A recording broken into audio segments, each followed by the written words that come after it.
ইসলামী আন্দোলন বাংলাদেশ কর্তৃক আয়োজিত আজকের সমাবেশের সম্মানিত সভাপতি, উপস্থিত আমাদের সকলের আস্থাভাজন ব্যক্তিত্ব, আমাদের সকলের প্রাণের মানুষ, দক্ষিণ এলাকার সকল মানুষের আস্থার প্রতীক জনাব আলহাজ অধ্যাপক মোস্তাফিজুর রহমান মোস্তাফিজ ভাই সহ সবার নাম বলার সময় নেই, আমাদের জেলা স্থানীয় সকল নেতৃবৃন্দ। সংক্ষেপ কথা, সন্ধ্যা হয়ে গেছে, যে আমরা 5টা দাবি নিয়ে আসছি। তার মধ্যে আমি প্রায় জায়গায় যেটা বলি, আজকেও বলি, পিয়ার, বিচার, সংস্কার।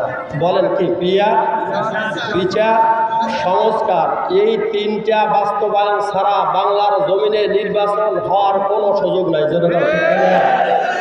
পিয়ার ছাড়া আপনি যদি নির্বাচন দেন, তাহলে পিয়ার ছাড়া নির্বাচন দিলে আপনি সেই স্বৈরতন্ত্র করবেন, জোরালো করবেন। তবে একটা কথা, এখন আর সেই দিন নাই। ঠিক আছে, ঠিক না? এখন আর সেই দিন নাই।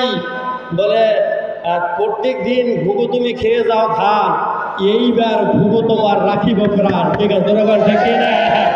এইবার আর ফাঁকা মাঠে গোল দেওয়ার সুযোগ নাই, আমাদেরকে ভয় দেখিয়েও লাভ নাই। এই জন্য পিয়ার, বিচার।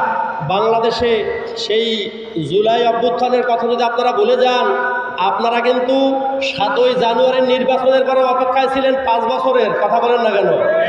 5 বছরের অপেক্ষায় ছিলেন, যারা সেখান থেকে নিজের বুকের তাজা রক্তকে ঢেলে দিয়ে, জমিনের বুকে নিজেদেরকে বিসর্জন করে দিয়ে, স্বৈরতন্ত্রকে উৎখাত করে বাংলার জমিনে আপনার আমার কথা বলার সুযোগ করে দিয়েছে, তাদেরকে পিছনে ফেলে কোনো কাজ বাংলার জমিনে হতে পারে না। এরপরে সংস্কার, লেভেল প্লেইং ফিল্ড তৈরি করা ছাড়া আমার ভোট আমি দেব, আমার ভোট আমি দেব, যে যোগ্য তাকে দেব। বলেন, আমার ভোট আমি দেব, যে যোগ্য তাকে দেব। আমি আপনাদের দোষ বলি না। আমাদের টকশোতে একবার দেখলাম, আমাদের গাজী ভাই আর আমাদের মোশারফ ভাই দুইজনের টকশোতে কথা বলতেছে।